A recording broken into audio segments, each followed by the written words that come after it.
Hey, Insane Mike here. Time travel movies on this episode of Attack of the Killer Podcast. Attention planet Earth and beyond. Stay tuned for Attack of the Killer Podcast. Hey, Insane Mike here. Time travel movies on this episode of Attack of the Killer Podcast. Attention planet Earth and beyond. Stay tuned for Attack of the Killer. Hey, Insane Mike here. Time travel... Wait a minute. I feel like we've been here before. Oh, crap.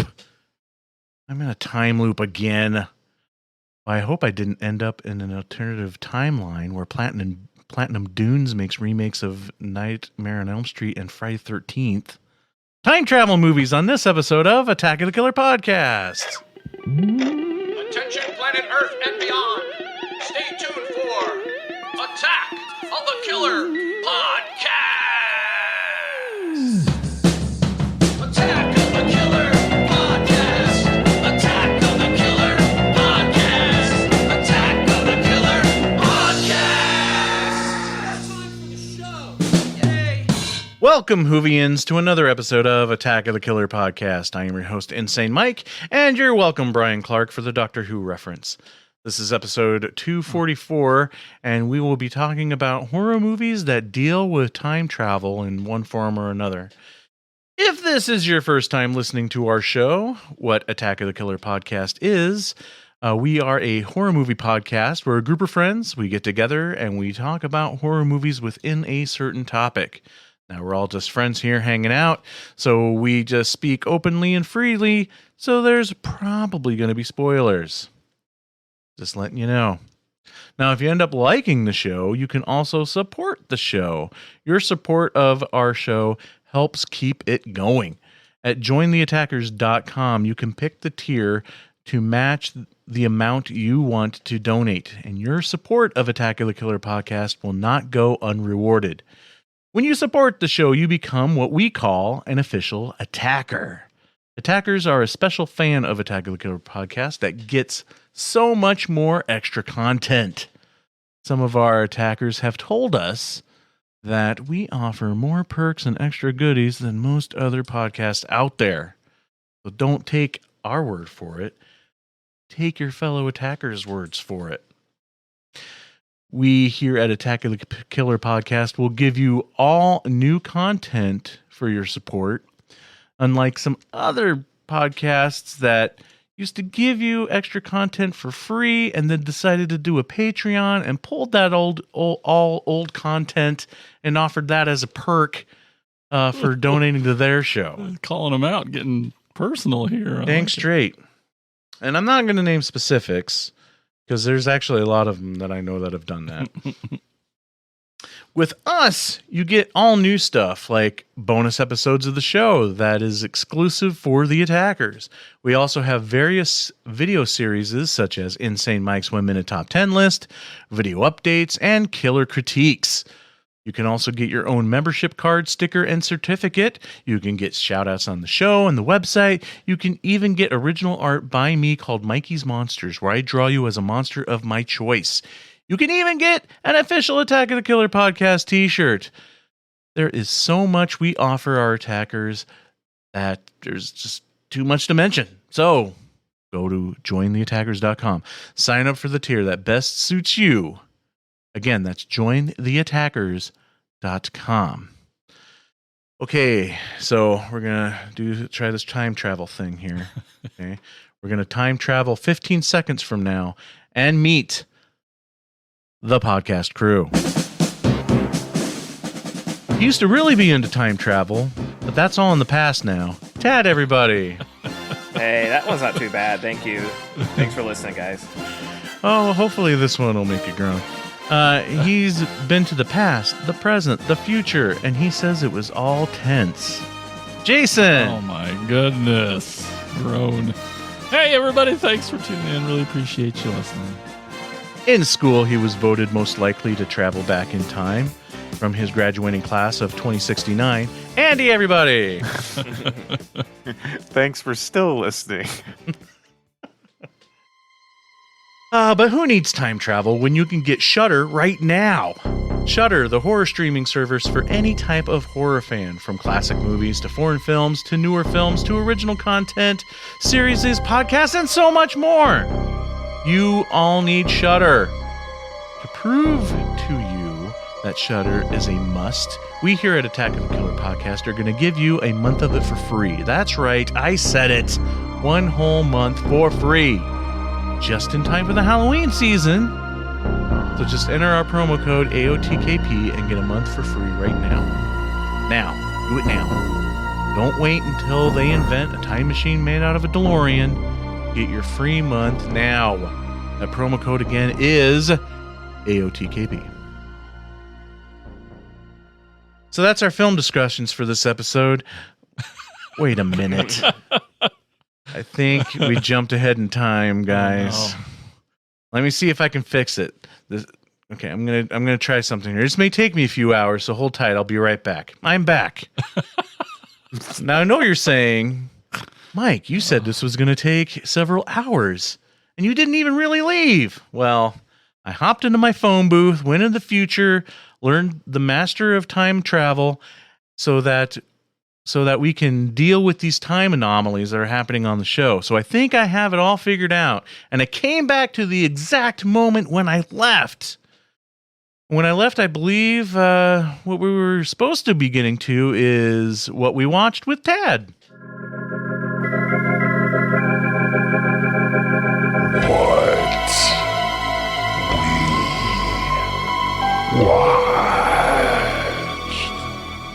All right, hop in the DeLorean, go back 2 weeks, and try to remember what you've watched. I'm just going to go ahead and address this one right out of the gate. It's one, if you're not a member of our Attack of the Killer podcast Facebook group, I just assume you're not on Facebook because it's the best group on the internet. But funny enough, like I think it was Wednesday or Thursday, as of recording this, just a few short days ago, I posted that, hey, James Wan has this new horror film coming out called Malignant, and nobody's talking about it. What the hell? He wrote it, directed it. He's back. The guy who's done Insidious and The Conjuring and Saw, you know, the guy who sort of... should be news. Right. Why is no one talking about it? Well, Saturday hit and no one will shut the fuck up about it. So I know Andy watched it. I believe Jason. Yep. Did you see it? Nope. Oh, I'm a loser. No, but I can't. We can't really say too much about it. But it is. I've never seen an audience, a movie split audiences in the middle so much of this. People either loved it or hated it. I think Andy's on the same side as I am. I had a blast with this one, but I just wanted to sort of air it out there because this is the one that everyone's talking about. I've seen it in every horror Facebook group, Twitter, Instagram, everywhere I go. This one's either getting tons of love or tons of hate. Andy, what did you think of it? There's stuff. There's no perfect movie out there, but there's stuff that I like, and then there was stuff I was just like, okay, come on, really? There was parts where I was just like, okay, maybe Lee Wannell should have done a little bit of the writing.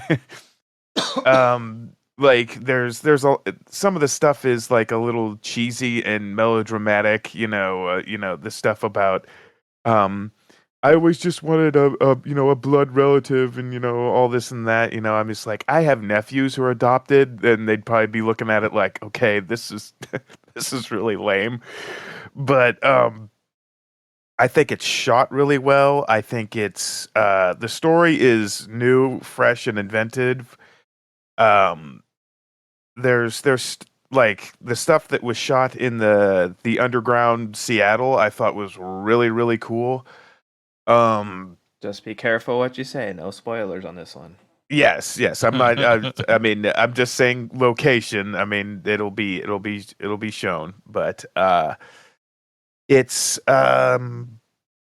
The story is. I will say that it's very, very unique. And it's shot really well. It does have a very unique weapon, a very unique handcrafted weapon. I don't want to say too much more, but I mean it's definitely worth a watch. There are some parts in it where I have questions where it didn't. quite make sense. It seemed to me, it kind of broke its own rules in one spot, I thought. But I mean, I guess we'll touch on that later once the rest of the guys see it. But I did enjoy it, but I mean, it's not without its faults.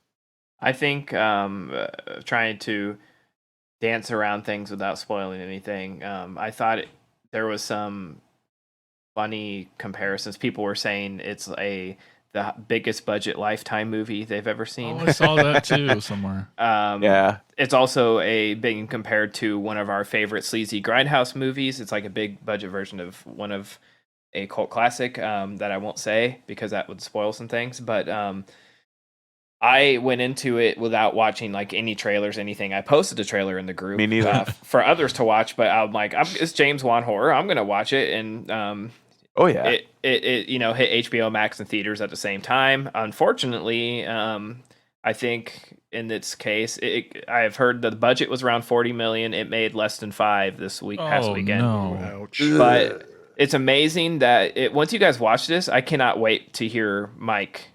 I cannot hear him like go over this. To me, it's like you watch this and it's like literally James Wan, like he did a Fast and the Furious movie. He did what else did he? Aquaman. Aquaman. Like he got to the point of James. Same thing with like James Gunn, with Suicide Squad, where it was like he's at the point now where studios will just leave him alone and back up a truck of money and trust him. And he took all that money and spent it wise on this. Like, this movie's fucking bonkers, dude. Like, I cannot believe that a studio put this in theaters. Oh, awesome. But I had a blast. Like, me and Nikki, like, watched it, and she had no idea what it was going into it. And there was parts where she was, like, laughing out loud hysterically, parts where she was, like, screaming. Like, this one, if nothing else, it's one of the most entertaining movies I've seen in a long, long time. There's never, like, a dull moment. So... It's good. Yeah, it's a blast. I wouldn't necessarily say it's good. I'm saying it's fun. It's a lot of fun. But I wanted to get to that one first, and then we'll go ahead and just go straight to Jason. What have you watched if you didn't watch Malignant? Well, I watched a lot of my friends get together in Ottumwa this last weekend for a toy show. Yeah, that was really awesome. And I saw you like 2 weeks ago too. I know. And then I was in another show selling stuff. I haven't watched anything. That's what I'm trying to say is I feel bad and embarrassed. You shouldn't. You've been very busy, guy. It's been a That's what I'm trying to. past I've few been weeks, busy. yeah. When I do have any free time, it's right before bed, and then I'll just go to Tubi and put on. I'm just in the middle of season 2 of the original Transformers G1 series.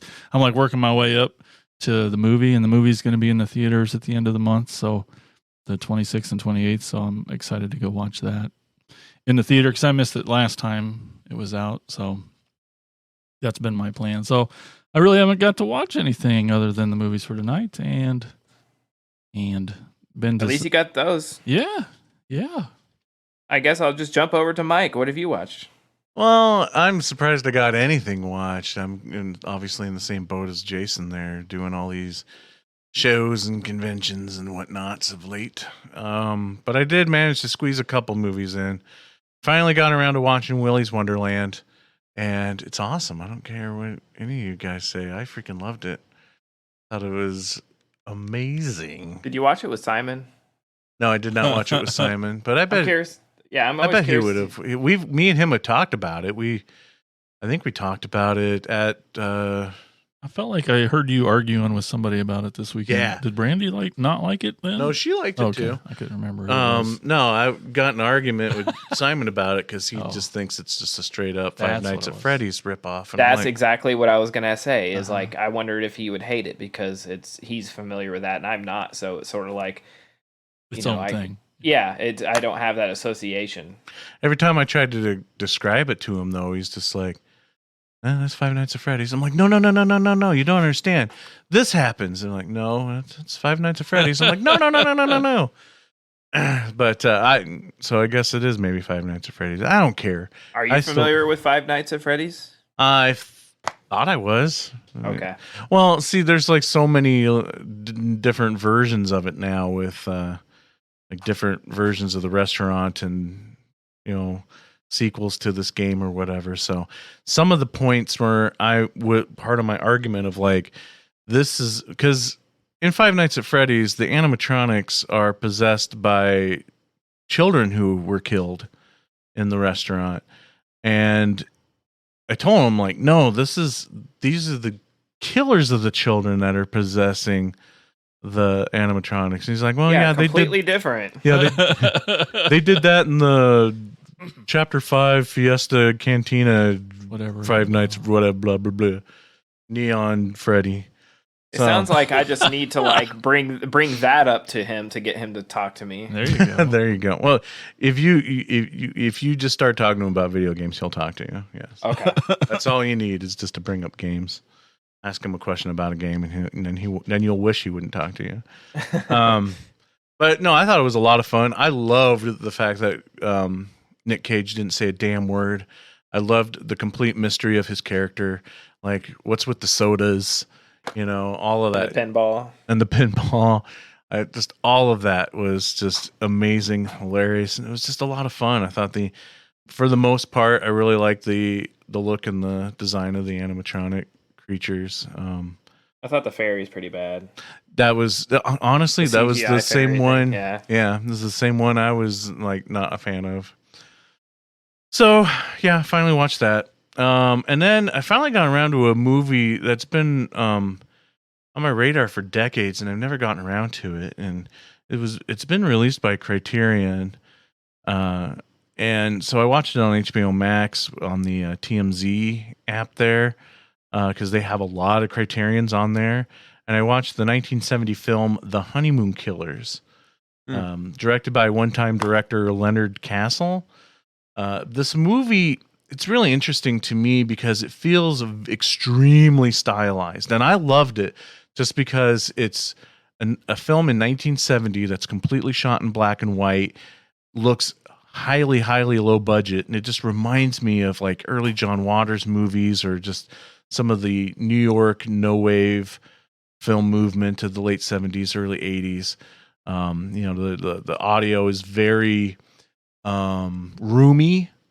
You know, where the dialogue isn't as isolated, directionally isolated very well. It's just very roomy sounding.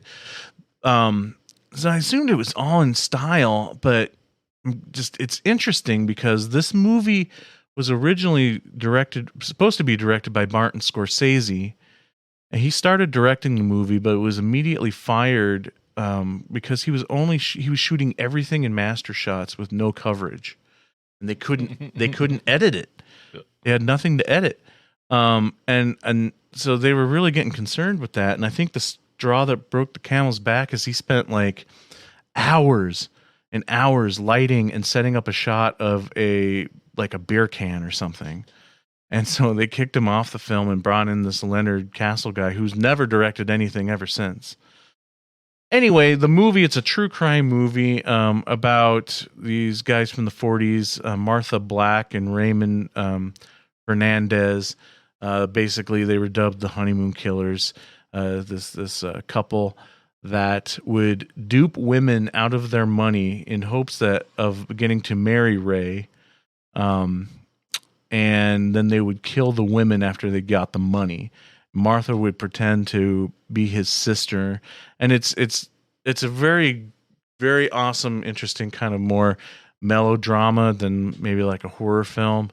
You know, because it just starts off with Martha meeting Ray and getting sucked into his world, and you know, because he's been doing this before he met her, and so there's always this like thing in the back of my mind the whole time was like, is he duping her this whole time? And she's obviously unhinged because she's the one that that doesn't think twice about the killing. Where there's moments when it gets out of hand and Ray gets extremely disturbed and squeamish about what's going on. And for the most part, it doesn't really get very brutal or anything. There's always been this rumor of this movie just being disturbing. And I really didn't find it very disturbing until, because like, first of all, they avoid a lot of the conversation about killing these women. There's only like one moment where it really gets brought up, and it's just they poison the woman, so it's like no biggie. Well, I mean, they're still killing her, but you know what I mean. Until we get to like the last couple of women that they dupe, and the second to last one ends in this like bloody murder, and then the very last one, they end up killing this woman's little child on top of it, and that's pretty disturbing. And it happens off camera, but they do it in such a way that it's quite disturbing. So I would highly recommend it. Again, it's on HBO Max on the Turner Classic Movie Channel, the Honeymoon Killers. But that's all that I watched. Excellent. I guess I'll throw it over to Andy. What have you watched? Well, the first thing that I watched was, and it took a good chunk of my time, but I'm glad that I did it. I watched brand new Cherry Flavor. Yes, I finally got someone to watch it. Yeah, and then you were spot on. I mean, there's a lot of elements of Lynch and a little bit of Cronenberg in there. And personally, I really like the soundtrack to it. Yeah. I thought that was really good. I won't say any more than what you've already said, but the ending kind of threw me off a little bit. I mean, it didn't disappoint me, but I thought, it was a lot more open than I expected it to be. But that's okay. Really well done. Yeah, it's just it's a very unique story, and I sometimes I think like. When I watch something, I can understand why, eventually you'll realize why they named it, why they named it. But this is not the case. I mean, brand new Cherry Flavor is like the oddest name for this show. But hey, whatever, man. Another thing that I watched, I also obviously watched Malignant, but I watched a film by Brea Grant. You may remember her from, well, you'll hear about her later, but you may remember her. She was one Stylist. of Scout Taylor Compton's friends in Halloween 2, but she's also a writer and director. I watched her movie 12-Hour Shift. Have you guys ever heard of this? I've heard of it, but I haven't seen it. I've heard of it. It looked good. I saw the trailer. It's not bad. I mean, it's not like a really straight up horror movie, but it's just kind of gnarly. It's got David Arquette, Angela Bettis. You may remember her from May. Oh yeah. Mm-hmm. It's just about there's not really a good person in this movie. Because it's about harvesting old people's organs and then selling them on the black market. But what the weird thing is, the guy who buys the black organ, not the black organs, but the organs for the black market is Mick Foley, if you can believe that. Oh, cool. And which is weird because, which is kind of neat. It's kind of cool to see him play a bad guy, but he says like the F word like so many times, and that's like so not him if you know him as a person. I mean, I'm on the fence of just like, okay, that's different, or I don't know if it kind of bothered me, but yeah, it's funny, and it's just like it's how stupid some of these people are acting because one of the organs goes missing and they need it by like a certain time, so. This other person's just like, go get another one. We're just like, and it's just like, you got to understand, like, we don't do that. It's not that simple.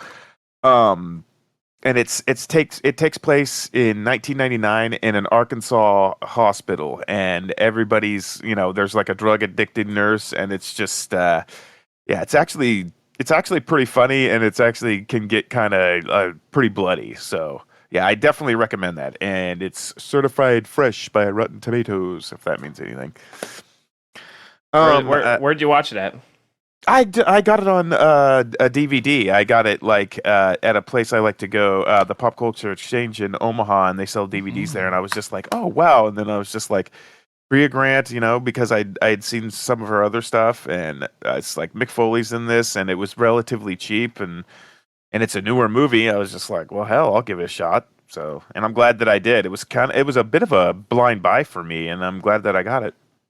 It's funny you say that because when I saw Mick Foley last night, he had the opening comedian come out and say all the F words for him when he was when he was telling a story about Jake the Snake and what Jake the Snake said to him, with lots of F words. He had another comedian come out and say them, so he didn't have to.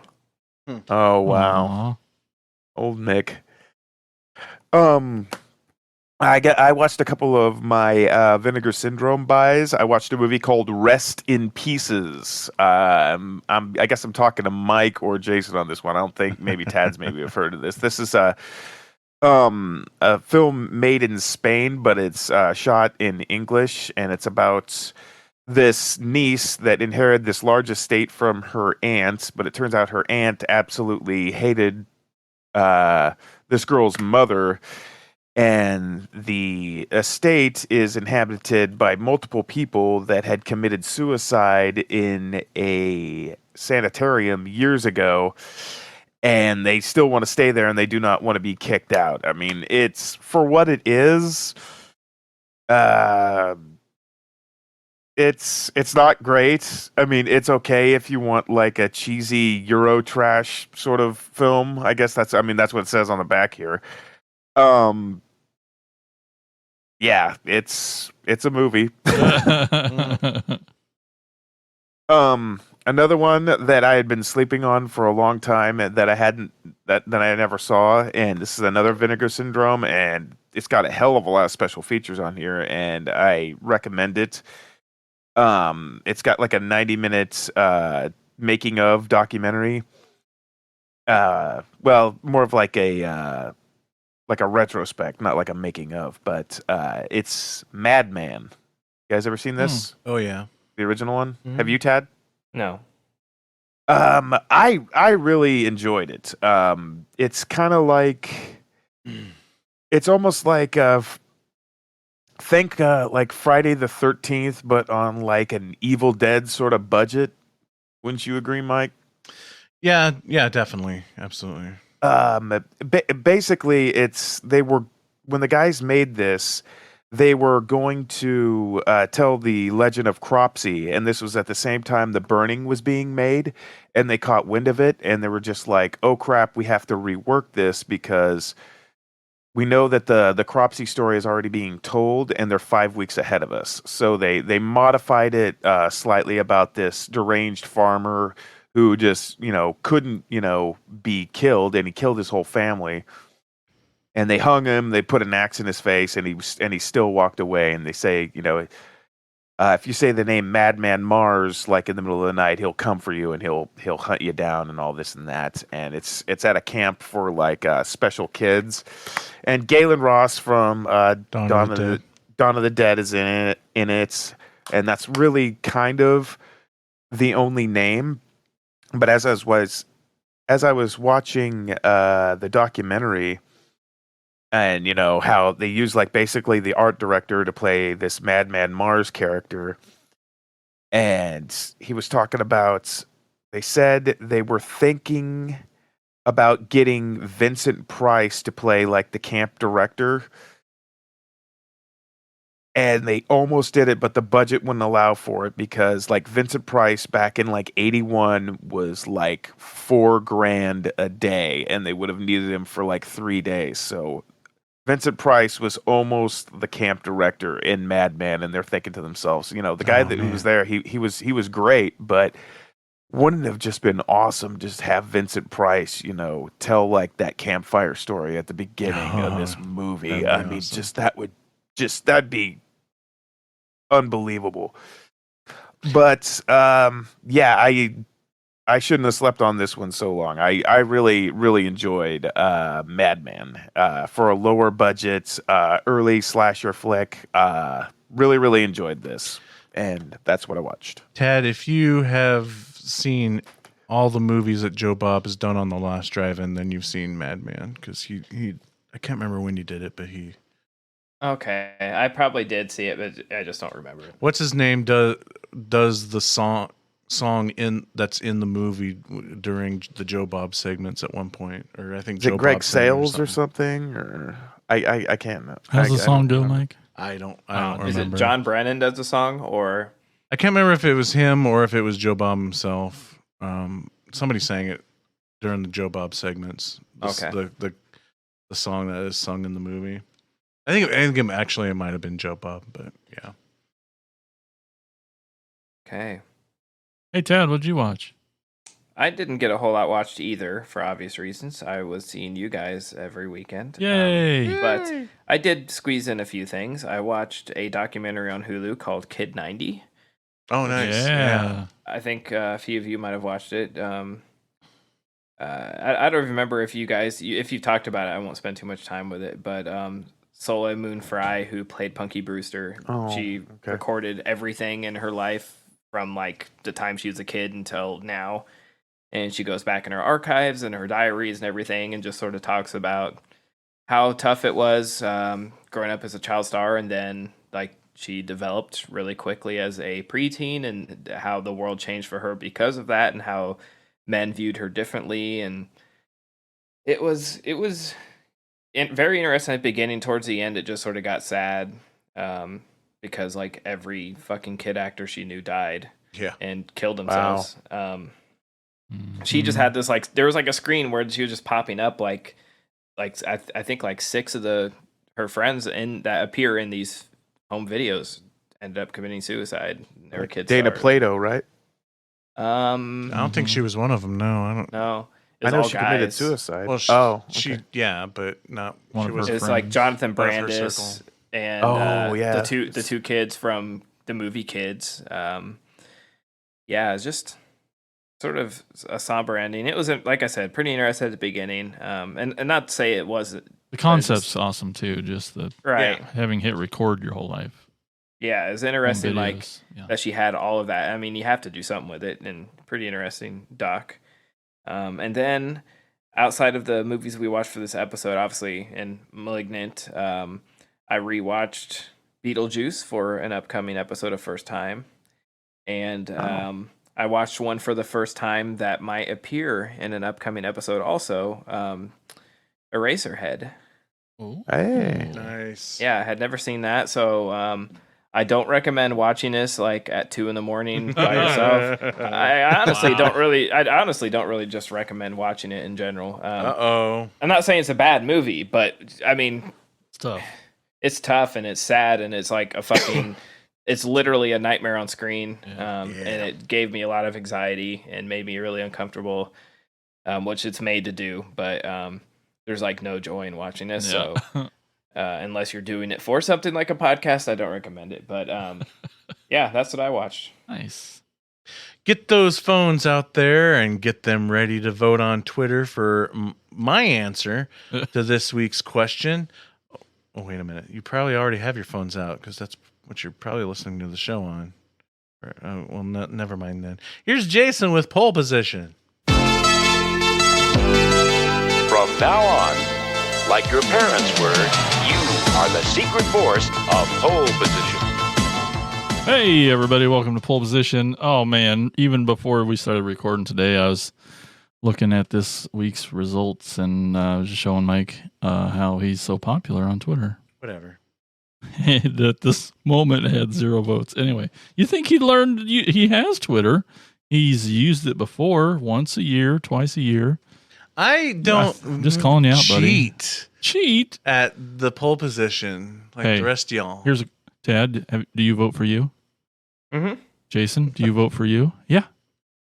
Okay, so and Andy doesn't have Cheaters. Twitter, so no, he I does. actually do have Twitter, but I rarely vote for myself. Well, you're not any more noble than Mike. Anyway, I just kidding. We like to win, I guess. So let's take a quick look back. A couple episodes ago, 242, we were asked, what is your favorite? What is your one deserted island album? Oh man. Everybody remember their answers? I'll tell you. Mike says Mr. Bungle. Woo! Mr. Bungle. Jason says the Beatles, number 1. Tad says the Beach Boys, Pet Sounds. And Andy says Led Zeppelin, Houses of the Holy. Oh, man. Lots of good votes on this one. So, Mike. Yeah. Andy tied for last. What? 15%. The frick? Get some musical culture out there, people. They did, because it was neck and neck with Jason and Ted. Neck and neck. Yeah, Beach Boys and Beatles. Oh, that's original. Couldn't get more chalk answers than those. Huh? Yeah, That's right. pretty good. Well, oh man, I don't think I voted for myself on this one. I should have, so we could have tied. But Ted won it again. Pet Sounds, 38% of the vote. Very nice. Congrats. I'd like to thank the Beach Boys for writing. I mean, I guess Brian Wilson for writing such Yep. a beautiful album. So Yeah. And all right, so let's take a look at this episode's pole position. Oh man, there may not be a tougher question than what was the best decade of horror? Insane Mike, you're up first with your clear number one choice answer. This is my 100% choice, number one choice, right out of the gate. I'm surprised no one else took it. My vote is the 1990s. Oh yeah. Now, here's why. I was gonna say, please state your argument. I feel like a lot of people, especially horror fans, write off the 90s as like the death of horror movies for a while or whatever. Like, I heard grumbling about the 90s from this crew before we even started recording. But I feel like the 90s gets a bum rap for Scream being an awesome movie, but what became of that with all this pretty boy popular actors and actresses starring in watered down slasher movies? I Know What You Did Last Summer, Urban Legend, all those. But that and the fact that like it's on the heels of a decade that probably had more horror output than any other decade. So it didn't really the poor decade didn't really stand a snowball's chance, right? But let's not forget some of the amazing films that came out of this era. You got Candyman, Oh yeah. Event Horizon, So good. Nightbreed, Yeah. Blair Witch Project. Hello. We're talking about films here that started trends, that started genres. I mean, I already mentioned Scream, but Blair Witch, come on. Found footage. I mean, yes, there were found footage movies before, but no didn't one do it gave like it. that. No one gave a rat's ass to Blair Witch, did they? No. You got Audition. Now we're getting into some great horror movies from all over the world. Ring You. Hello, that was 90s. That started a whole trend, didn't it? I can't look at long-haired girls the same ever again. And everybody talks about, the classic directors of the 80s. Oh, boo-hoo, where are they now? But hey, Wes Craven did New Nightmare in the 90s. Mhm. George Romero did Dark Half. John Carpenter. They're best films. Hey, they're still great movies. Some guy named John Carpenter was still putting out movies in the 90s. In the Mouth of Madness. I'm sorry. Oh, that's I pretty was good. gonna say you were just gonna skip over it and say he made a movie. He made movies in the 90s. No, That's your argument. He made them. I would put In the Mouth of Madness in maybe my top It is pretty good. 5 John Carpenter movies. Are you kidding? At least my top, maybe by top 30. The Grumbles. He hasn't made 30 movies. Exactly. You don't like In the Mouth of Madness? We're doing it on the show. I'm not crazy about We it. did. No, don't love it. We see dead people now because of the 90s, Oh, that's thanks true. to The Sixth Sense. You get all That's kinds. a thriller. Oh, You get all kinds of. Thank you, Jason. You get all kinds of horror movies in the 90s, from experimental stuff like Cemetery Man and and Man Bites Dog to like great horror comedies like Hello Tremors or Dead Alive. So you get your big action. Your big action directors doing amazing horror films too, like From Dusk Till Dawn. You still got Bruce Campbell kicking it as Ash Williams, thanks to Army of Darkness. We wouldn't have Del Toro if it wasn't for the 90s, thanks to Kronos and Mimic. Oh, So dang. there you go. Boom, 90s. Suck it. There. He Man, he you really did- convinced me. The 90s, when every director had their worst movies. That's he not just- true. He just named a bunch of good movies. That's not true. George Romero made way worse movies than Dark Half. All right. Well, I have no way of following that in that giant list. I'll say that I'm glad that I got the decade that I got because Tad sniped all the good ones. But I got the 70s, and I realized. I was on the fence between this. Yeah, I and my mean, pick. a couple to my first two favorite horror movies, Chainsaw and The Exorcist were 70s. There's so many good movies then, and I've really been just loving that 70s film look and vibe, and I'm just loving going back and watching 70s films. So I'm really, really excited about 70s films right now. So that's my pick, the 70s. All right, Tad, what's your favorite? I mean, decade of horror?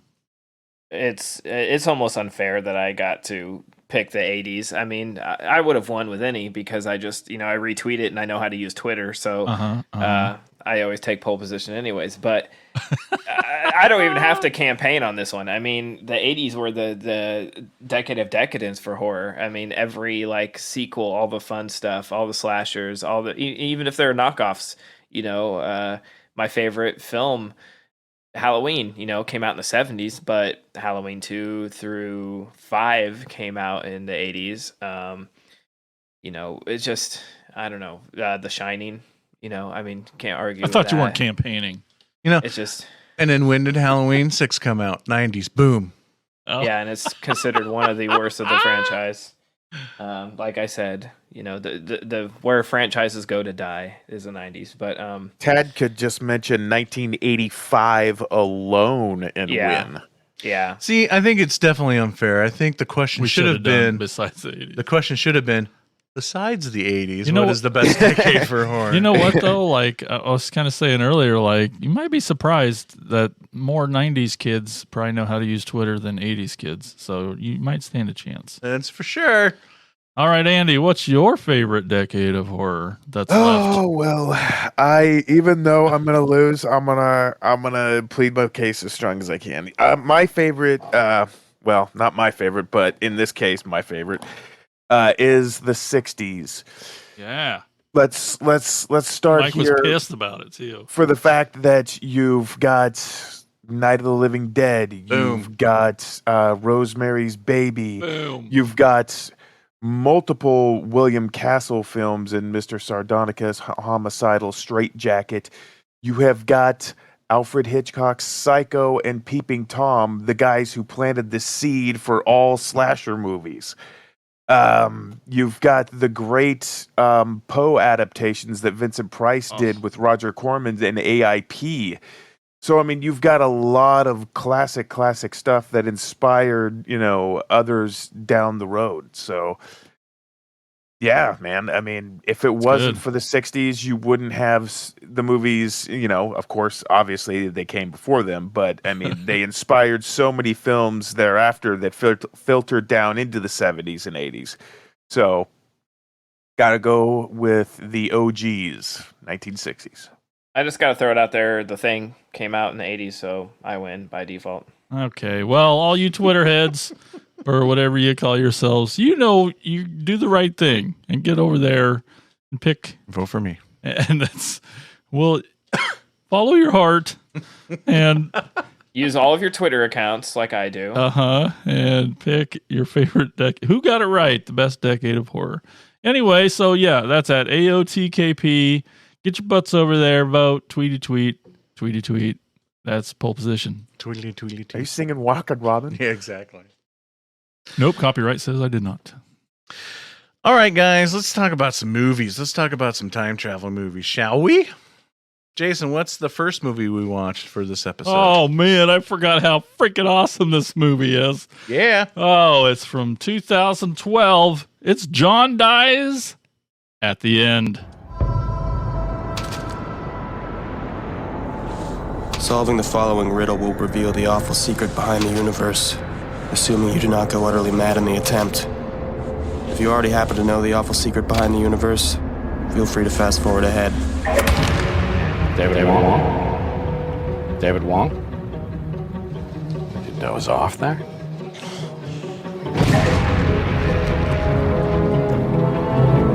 Black stuff, this soy sauce. So it's a drug, right? Just tell me what this stuff is, John. Effects don't last that long. The side effects don't last that long. The effects will last the rest of my life, I think. Why don't you tell me about your friend John? I mean, that stuff, Dave. I'm remembering things that happened happened yet. You got to be really brave to ask yourself the scary questions. Your friend is the only known survivor. The rest are dead. But he's not looking too healthy right about now. It be opening doors to other worlds, man. What's the weirdest thing you've ever seen, Arnie? So leave the police station right now during all the commotion. There's another guy in here with me. It's another cop. No, there's not. Check the mirror. How does somebody get into this? There's dead guys and drugs. It's kind of a long story, but now we can see things. Things are in motion, Mr. Wong. Nothing you're seeing is real. I suppose you are wondering where you are. You're having like a bad trip or whatever they call it. But there is no magic.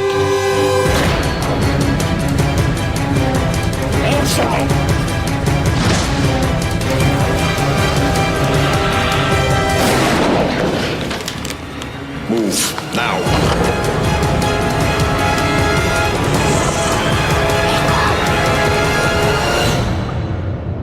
Got my attention, Mr. Wong. Oh, it gets better. A lot better.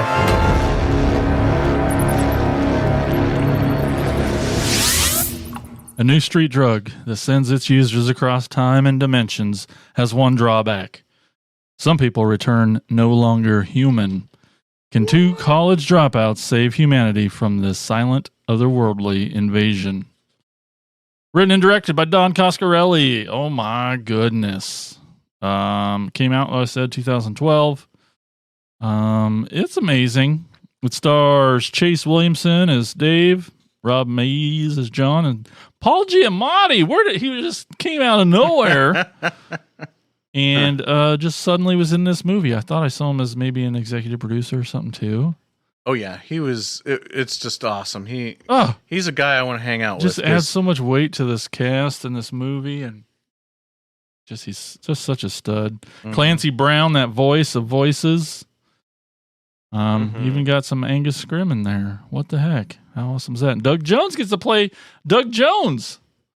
That's one of the things I loved about it is just getting to see him out of the makeup for a minute, you know? Right. Mm-hmm. But this movie's crazy. Holy understatement. Yeah, I haven't seen this since the release. Yep. And I was happy to revisit it. It's a blast. Don Coscarelli's a madman. For real. Yeah, he's awesome. I know this is based on a book, right? Yep, John Dies at the End by David Wong. Same guy who wrote the short story of Bubba Hotep. Ah. And so there was a really short-lived, very cool partnership between him and Don Coscarelli, because Don Coscarelli's Masters of Horror episode was also written by that writer too. Is it like Incident on and Off a Mountain Road? Yeah, that one. Yeah, I love it. Yeah, probably one of my favorites. Killer, right? Yeah, so cool. But yeah, I'm with you. I just love Don Coscarelli's movies, not just for his direction, but the movies, the material he decides to do. I mean, does it have bugs in it? I'm doing it. Yeah. It doesn't. Yeah, he's got bugs in like every single movie. Yeah. But take like the Phantasm franchise. Good luck explaining that. He just does such weird subjects but does them so masterfully, in my opinion, that makes them. It could almost be like avant-garde art house kind of nonsense if it wasn't for the fact that some fun action, some good horror, and a lot of good comedy, with as best as you could do with a straight narrative, in a sense. It gets kind of jumbled in this, but it shifts gears so quickly. I mean, it's I almost feel like I have to watch this twice. Mm-hmm.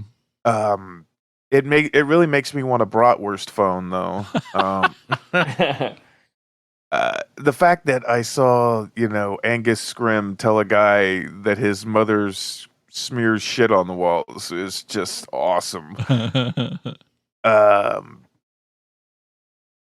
It's I will say this: it's unlike anything I've ever seen. That it's is a fact. very, very, very different. But I had a good time. This movie's a blast. I normally hate spoilers, but this one just tells you right in the fucking title. Like, just right away. It's such a cool. And how genius is that? I know. A movie that tells you the ending, yet makes you want to watch it even more. You know what I'm saying? Like, how does such a this cool part work? of the story? And yeah, how do you even explain this damn movie? It's just bonkers. I know one thing though, that I think this. I think my favorite part is just Chase Williamson's fucking sense of humor. That dude is just so funny. Oh yeah. God, I'm glad he was in the whole movie because I just loved him and his sense of humor. What else is he in? Well, he's in another movie where we're talking about later. Okay. Yeah. Yeah. I know that. That's a good question. I'm gonna look. Well, while you're doing that, somebody else say something. Oh yeah. Nah, let's just wait. Clickety click. Just kidding. For what little you see of Clancy Brown in this, he's really good, I think. Oh, yeah. You know, it won't kill Korok, but it'll definitely fuck his shit up. Still, my favorite How do you even joke. explain this movie? Yeah, I though? know. That's what- Yeah. It's so hard. My favorite joke of this movie, still, I laugh every single time, is when they're fighting, when they first come across right there at the beginning, when they first come across the thing of meat in the basement, and he goes to run up the stairs, and the doorknob turns into a dick. And he's like, what kind that of movie door are we will doing? not be opened. Yeah, we're just like, what kind of movie are we into now? He was in The Guest. You love that movie, Dad? I do. He was in. Yeah, he's in Lucky. He was in Scare Package. We all loved that. Definitely. Victor Crowley. He was in that. He was one of those guys that I like in this. I saw him and I remembered, and I'm like, I know him from a lot of stuff, but where is it now? You're saying all this stuff. I'm like, oh yeah, no shit. He's in like everything I've seen. Mm-hmm. Yeah, he's great. Yeah, really funny. Yeah, Frozen Meat Monster. Like what? How else what do you say? Man, and for the most part, some of the CGI is Oh, it's dated. terrible. Well, for the most part, I think some of the effects really work really well. But man, when you get to that monster at the end, man, that's some rough CGI work. Yeah, right there. a little limited by their budget. I think they literally ran out of money Which by was the time $1 they got million. to that. No kidding. That's it. Yep. Wow. Well, then the movie's even more impressive. Then I mean, it says less than. Yeah, and then box office was 142,000. I mean, I would assume, because I always heard that Paul Giamatti really liked the script and always wanted to work with Don Casarelli, was like a fan of his and all this, that, and the other thing. So I would assume if he got paid anything, he probably worked for scale. How would you do $1 million movie with a named actor like Paul Giamatti in it, and Clancy Brown, and everyone else you mentioned? Cast alone would have cost over $1 million. This movie's so crazy. We can't even talk about it. How are we talking about it? It's difficult. You just kind of you can't really talk about this movie. You just got to really kind of experience it. It's I don't know how to put it, man. You just got to watch it. How do you explain its tie to time travel? How is it unique? Time is all over the place in this movie. Yeah. Can't even explain that. The loss of time, and then just having memories of things you haven't seen yet. Yeah. I mean, being able to predict the future, and just the time loop with the phone call, and it's odd, man. It's just really odd. And time is like more out of whack in this movie than freaking Pulp Fiction. Yeah. And yet this is linear straight story where Pulp Fiction was intentionally all over the timeline. This is supposed to be one straight story, just happens to jump around in time all willy-nilly. No one's going to comment that I said willy-nilly? I'm just putting it down on the calendar. Yeah, I'm at a lot. I mean, good movie, but it's just hard to. There's a guy talking to on a bratwurst phone, and there's a dick for a doorknob. Just watch it. Like, you can almost like feel like this was maybe produced by the people at Adult Swim. There you go. But at the same time, it's not weird for weird's It's not that sake. weird, Yeah, yeah. exactly. It's not like Tim and Eric weird in the sense of like this doesn't make sense because we want it to be super weird and not make any sense. There's still supposed to be rhyme or reason for things like Bratwurst's phone and the dog and all the other craziness that goes on in the movie. The dick doorknob. And I think you can watch this one on Tubi and a lot of other places. Yeah, So if Hoopla, you haven't I think, seen and it, Canopy, and yeah, Definitely watch it, man, because I feel like Oh, this so good. movie, like disappeared off the radar fast. Like it came out and there was a lot of great buzz about it and people were loving it. And I just feel like there's probably a lot of listeners out there today that's like, what is this? I've never heard of this. Well, here's the thing. Here's the best way to sell it to them. Is there any other movie that you listeners can think of that has left us stumped as to what to say? but we all enjoy it. Yeah, this movie's fucking awesome. But we don't know how to tell you that it's awesome. It's just, we're just Chris Farling it over here. It's, we remember that time that doorknob was a dick? Yeah, that was awesome. I don't know why, but it was cool. It's a trip, man, and don't watch it. Don't start it at like midnight. Like, sit down when you watch it with your mom. And put your phone away. Turn it off. Yeah, this is a so movie. You're not distracted. You got to pay attention. Yeah, you do have to pay attention to this one. And even when you do pay attention, you might still be a little confused, but that's okay. It's a fun ride. Visually, I think you're it's fun. supposed to be confused. Yeah. I mean, if you're a Bubba Hotep fan, Definitely, if you're a Bubba Hotep fan. It has the same tone, the same humor. Not narratively at all similar, but just to me, it's like he has this very specific sense of humor and tone to his film, especially at this time period. There's no one else really making stuff like this. So yeah, man, I'm just such a fan of Don Casarelli. It's just I wish he had a bigger body of work that he got to make more movies besides Phantasm movies. Because I can't think of a single movie of his I don't like. I haven't seen Survival Quest. Oh, that's true. I have yet to see that one as well. But I have on DVD the movie that inspired Phantasm that he made. Oh, God, what's the name of it now? Kenny and Company? Yes, Kenny and Company. And that movie's great, too. It's just a day in the life of these kids around the time of Halloween. But that's all it is. But it's a great movie. It's still a lot of fun. And of course, Beastmaster. The greatest of all time. Yeah. So, I'm just really in tune with Don Casarelli. Yeah. I got to see Bubba Hotep in the theater on a college campus. That was pretty cool. Whoa. Bruce Campbell did the intro. Oh, nice. Well, mine wasn't that cool, but that is the exact same circumstance I saw it. I saw it on a college campus. Yeah, it was Bruce did, he's thanking everybody that, helped make the movie possible, and he was screwing around on this typewriter, right? And he's just goofing around. It's like, oh, and then this guy does this and this guy does this, and then Sam Raimi is supposedly on the phone. He just goes, "Tell him to wait."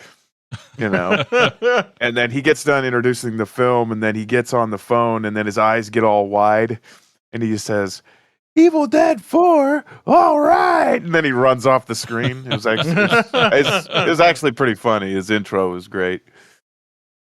That's awesome. I know it means nothing, but did you see what was announced on IMDb for a writing credit for him? I think that's been on there forever. It looks like it, but yeah.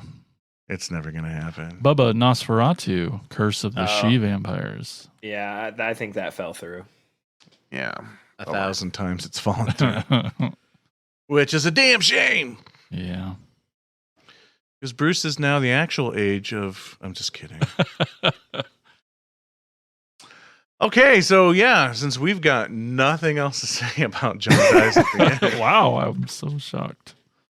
Let's move on to our next film. Tad, what do we got? We got Lucky from 2020.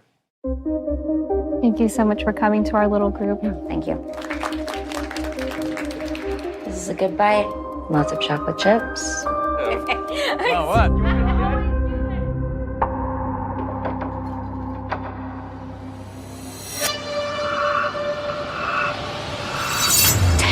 Ted, I saw someone outside. Honey, that's the man.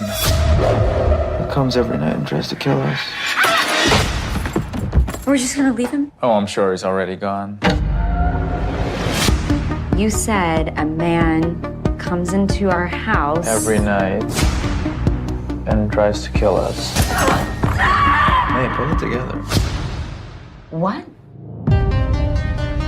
You're alone, isolated. A man could appear at any time.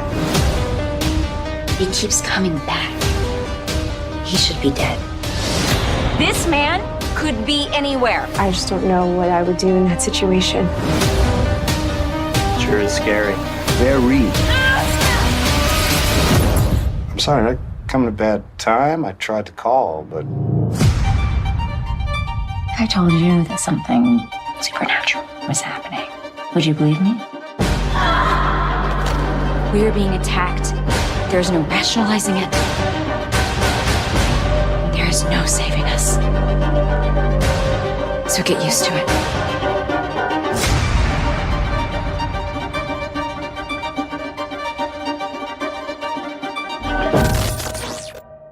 Okay, Lucky. A self-help book author finds herself stalked by a threatened figure who returns to her house night after night. She is forced to take matters into her own hands when she can't get help from those around her.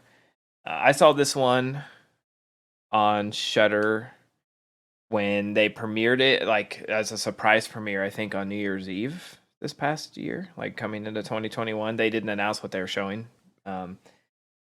I'd never heard of it. I had not. I knew nothing about it, which was really cool, and it sort of blew me away. I really, really like this one, so I was happy to revisit it. Written by Rhea Grant, who we were talking about earlier, who Andy was talking about earlier. Directed by Natasha Kermani. So I think it's awesome. We have female writer and director, and Rhea Grant stars in this, which is cool.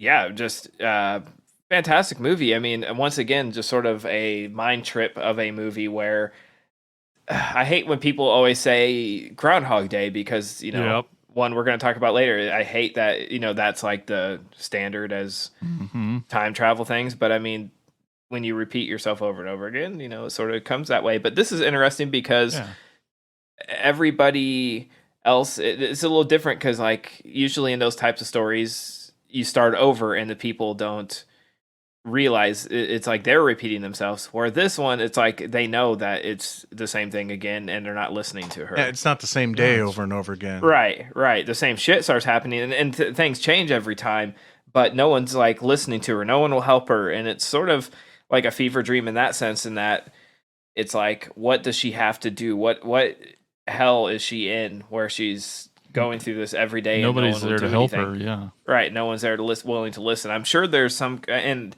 I'm a pretty simple idiot. I'm sure there's a much deeper meaning to this, and maybe one of you will explain it. And if not any of us on the podcast, I'm sure some listener like Brian Clark will be like, "You fucking idiot! This is a metaphor for women," which I'm sure it is. Is like that's what I took from it. Yeah. Right. But I really thought it was fantastic. Brie Grant's awesome as the lead. It's scary. It has sort of a unique sort of slasher character in it. But yeah, I'm interested to hear what you guys thought, because I think, is this the first time for the rest of you, or? Yep. Yeah. This is my second watch. I watched it earlier this year as well. Okay, cool. Man, it's So just what? so fucking awesome when we're just going along in the movie and like whether you know what it's about or not, but when the boyfriend's just like, "Oh yeah, it's that guy." And Yeah, it's like what? and it reveals what's happening and it's just like this is fucking awesome. It's crazy. It's just such a neat thing that doesn't happen in other movies. Yeah, we're sort of experiencing it with her, where she's like, Yeah. "I'm telling you exactly what's happening. Why don't you understand it?" And we're like, "Yeah, why the fuck isn't anyone listening or understanding what's going on?" Yeah, that is pretty neat that we're just kind of thrown into the middle of it like she is and just kind of clueless because everyone else, or like, her husband is like, yeah, every night this guy tries to come and kill us. Yeah. And we're So experiencing, matter of fact, we're yeah. experiencing this for the first time as in her mind she is too. So that's kind of neat. Yeah, I With mean, your with your tone, I'm sensing that you didn't love it, Mike. I didn't get it. I don't get it. Okay, if I can probably see a metaphor in it, sure, but I also think there needs to be a story first, or worry There about is message. a story. See, this girl wakes up every day. And that's great, and it's cool, and I was way into it, but like, and I don't need things telegraphed to me, but that, I don't need to be told exactly why things are happening when things are weird like this, but the ending kind of pissed me off. Because it didn't tell you? Because there was no ending. That was not an ending. That you I mean, I sort of took from it that it's like she's a self-help author, and she's used to telling everybody else how to control their lives and helping people get control of their lives, and her life is more out of control than anything. So it's sort of that, losing control of things and not always having control of everything. Her frustrations, she's worried, like she's getting more and more frustrated, and it doesn't seem to be helping anything. And yeah, I don't know. My take from it is, I think it is a metaphor about what women go through on a daily basis, and they're basically, sometimes, like what my mom calls male pattern hearing is just like everybody just, when it's something very, very serious to them, it's just like, oh, just calm down. And just, if anytime she tries to explain herself, she's getting, it's always being dismissed, left and right, and mostly from, whether it be, a male police officer or the EMT or anybody else. It's they go through a lot, and then everything's dismissed, and everything's a very, very they need to take this seriously, and what they're going through is very traumatic, and then it's always dismissed. I saw a lot of things in the movie, particularly when they're in the weird science blue kitchen, with the there was it pointed towards okay, maybe she's losing her mind, where this girl has a scar on her back, or metaphors of being stabbed in the back or something along those lines, like she's and then the ending, told me a lot of things about, what they might go through. It's just like, this is going to keep happening regardless. It's just like, this is what women go through on a daily basis. And, when she finally does pull the mask off this guy, spoiler, all these male faces are just blending together because, like, it's not just one person. It's for what they go through. It's a potpourri of just all sorts of things that they are going through in life. Yeah, for the most part, yeah, men do suck, but I mean, there are a few good ones out there. Not on this show, but no, God, of course not. My wife's still looking for one. But yeah, that was my take on it. It very interesting idea. I can understand why some people don't get it, but I liked it. I thought it was interesting. and it pointed out a lot of things to me, that I know, that it pointed out things that I know, but I tend to sometimes overlook. So Yes. kind of it tends to open your eyes a little bit. Definitely a feminist parable about struggles of women, and it definitely doesn't have that.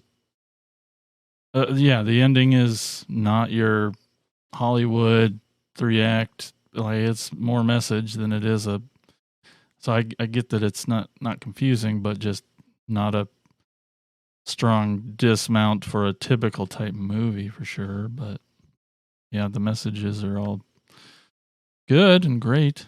I liked it a lot. Yeah, the messages are good. Just didn't do it for me. Mike's woke meter There just it is. went down. I'm just kidding. I just don't know what else to say, I guess. Brandy's going to be very upset with you. Yep. I don't think she liked it either. Another appearance by Christina Klebe, who played come on, Halloween. Help me out here. Linda Vanderklok in Rob Zombie's Halloween. And my new favorite actor, Chase Williamson, Charlie the Medic. Sweet. So, Andy, what's our last movie for this episode? What? No, you gotta move on. Gotta move on. I like it. No, I don't have anything else to say. I just think, I don't know. It felt really repetitive with never giving me anything new. It's a time loop. No, I get that. It's supposed to repeat. You just. That's why I was moving on. Okay. So, Andy, what's our last movie? Our last movie is from 2017, and it's Happy Death Day.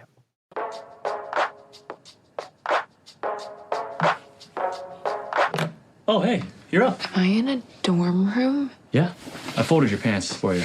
Great. Dude, did you hear that or what?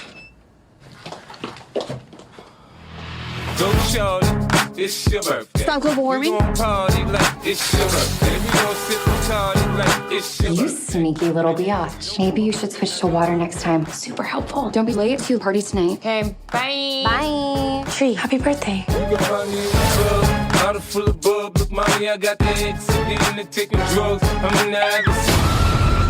You scared me.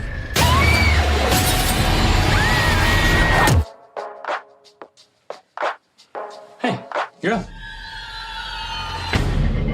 Look, I know this isn't gonna make any sense. Stop global warming? I feel like I'm losing my mind. You sneaky little biatch. Happy birthday. I've already lived through this day. Somebody's gonna kill me tonight. So you're getting here now.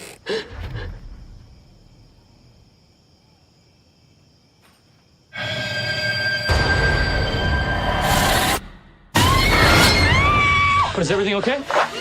Shut up! Shut up! Shut up! Assuming that I believe any of this is even possible. Sprinklers? Car alarm? The way I see it, you have unlimited amount of lives, unlimited opportunities to solve your own murder.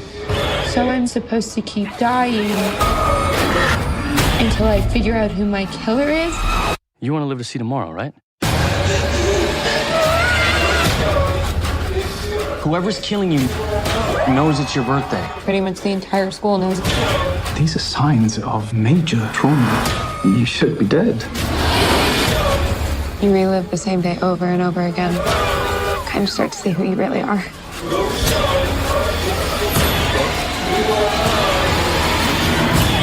I did it! Woo! All units, we've got a 187.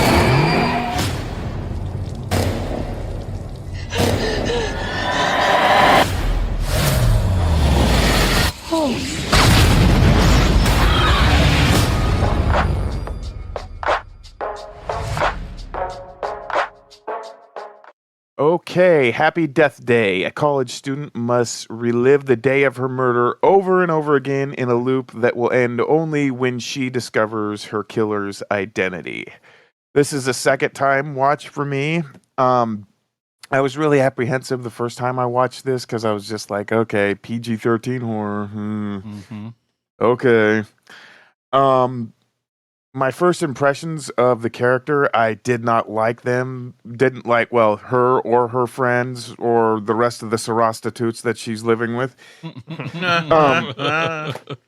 But I think that was, but obviously as I kept watching, that was the reason why, because I like the evolution of the character of Tree, our main protagonist, because every time she dies, she actually becomes a better person. She like evolves into, she's obviously, I mean, she even says so in the film. I'm not a very good person. She's having an affair with her professor. She just treats other people just like complete crap. But through her relationship with Carter, the guy she wakes up in their dorm room with, she tends to become a better person each time she dies, trying to figure out who's trying to kill her on her birthday. And it's also revealed that her mother has passed away, and just the way they portray the character, that just, it kind of conveys that people who are hurting tend to hurt other people even when they don't mean to. And yeah, it's just the kills are very inventive as she tries to find out who's trying to kill her. She eventually ends up, pretty much killing one of her sorority sisters, this mega bitch named Danielle.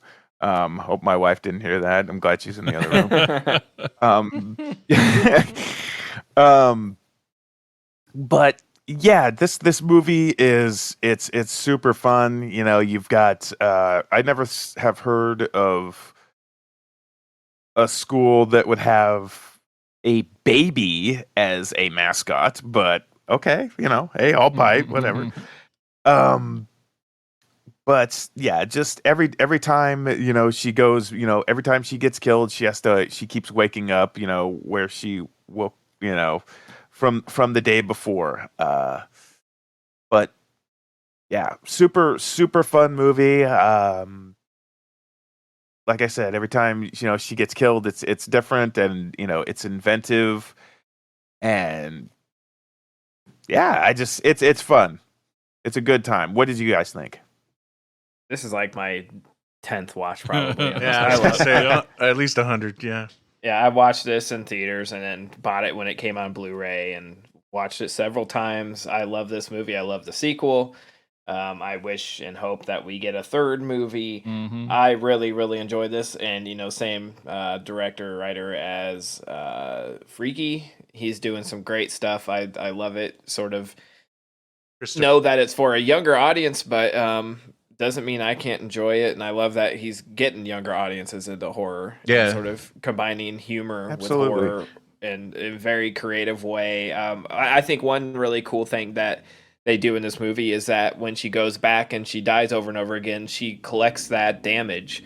Like, that's something unique in this, that when they look at her x-rays, it's like, it looks like your lungs have tons of damage, and she wakes up feeling like shit. So there's an incentive for her to not just keep going back and doing this crazy, like finding new ways to basically die over and over again. And then of course it has an actual, right when you think that she's figured it out, there's another twist, which I thought was really cool too. Like it could have just been as simple as, okay, she figures out that it's this killer that's in the hospital, but there's another twist on the twist. And again, I do love the chemistry that the two leads have in this. I think the girl that plays Tree is really, really fantastic. I hope she's in a lot. I hope she gets a lot of work, because I think she's really fantastic. I haven't really followed her since these two movies, but I remember watching this with my wife, and she was sort of like, as a female perspective, she was like, it's sort of sad because like the message of the story is like, this guy did not date rape her, so she fell in love with him. Like that's the standards. But it's like when she wakes up and it's like she assumes that he took advantage of her when she was drunk, and then it's like, oh, you didn't? Well, I love you for that. But that's a whole different story. I don't see it that way. Well, yeah, because you have a male perspective.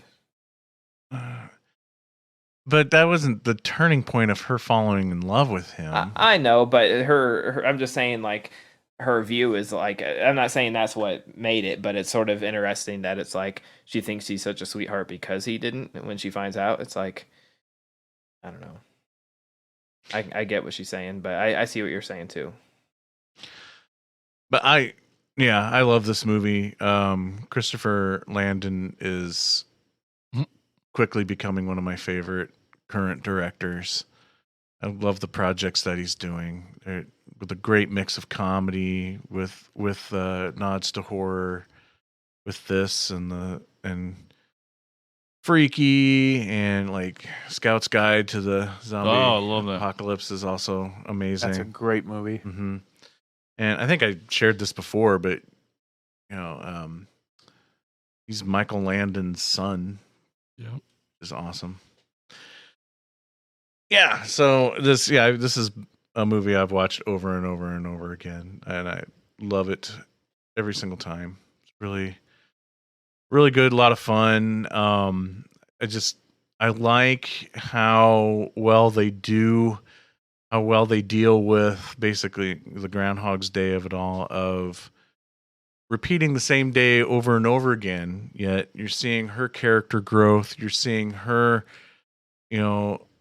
try to put things together and try to solve things, and the twists and turns that happen along the way with it, with still having to deal with that it is the same day over and over again. I just think that in general, that idea to be able to still carry on a storyline with growth and development in not only the character but the plot, with having to basically repeat everything over is great writing. It's really just genius writing, and it can't be an easy thing to pull off. No. Yeah, I freaking love this movie too. It's so awesome. Everything you guys have said, I just love that it did just come out of nowhere. It's like kind of the one that started all this time loop business, which, became kind of a new little trend, I think. Is it? I didn't think about that. Yeah.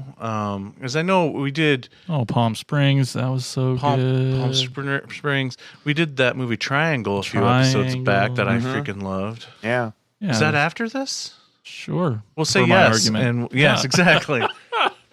Yeah, I love the performances. That girl and then that kid, it's easy to love him. Just the dork that finally gets the girl, and I love that. So, and yeah, it's got some 50 Cent. So, I love that. And if the movie didn't ruin the song for me, the pre show for recording tonight definitely ruined the song. Come on, I could have made it louder. We could have listened to it more times. I felt like I was in a time loop. Come on, you loved it. Yeah, this movie's so great. So great. Let's have a third one, please. I know. I would love a third one, but I also I'm always just dying to see what he's gonna do next, though. Sure. I feel confident after the second one. I'm sure we were all nervous as hell that they were gonna fuck it up. Well, like writing too much. Well, here's the thing. I wanted to ask everybody concerning the second one. Like Groundhog's Day and this movie, I loved the idea that this is happening. They have to figure out how to deal with this and how to survive this situation without really digging into why this is happening, and just leave that alone. So did that aspect of the second movie that they explained was that a good thing or a bad thing for you? I don't know how to ask the question, so I'll just give you my answer.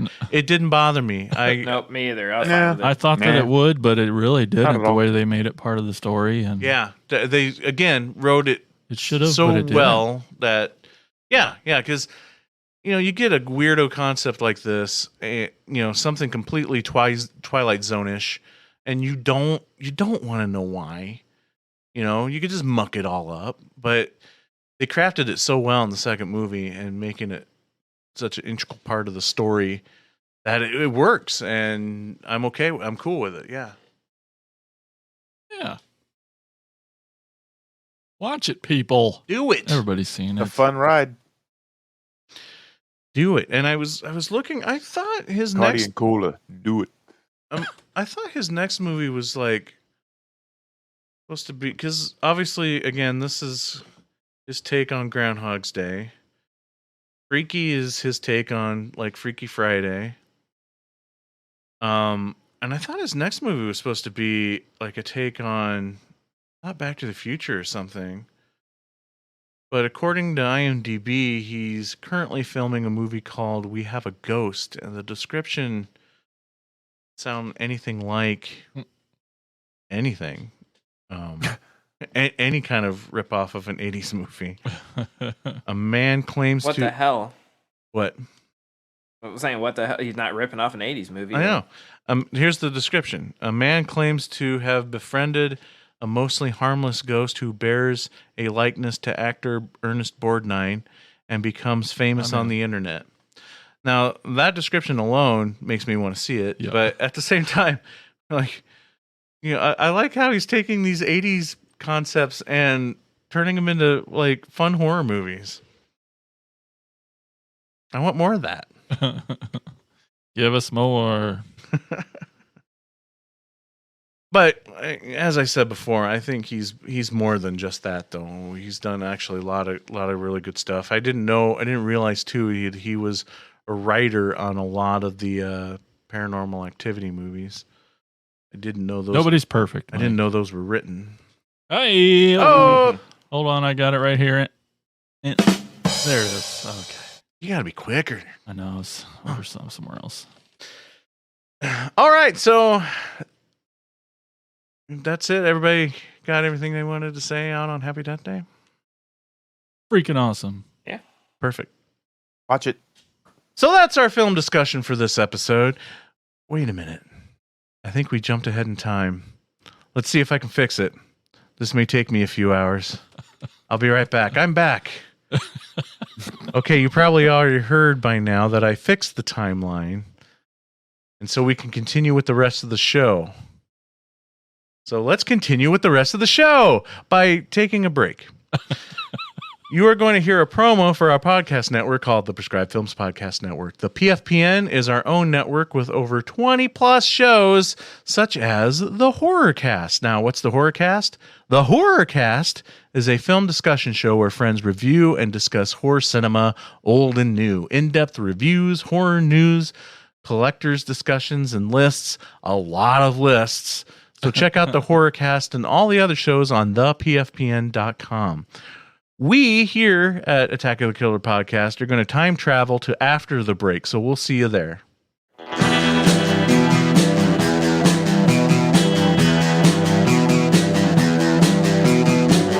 You're listening to the Prescribed Films Podcast Network, home to hundreds of hours of free podcast entertainment. The shows on this network all have a common goal, providing you with the best discussions about movies and other forms of entertainment media. The PFPN hopes to fill your earholes with audio joy. Visit our website with links to all the other amazing shows at www.thepfpn.com. Thanks for listening.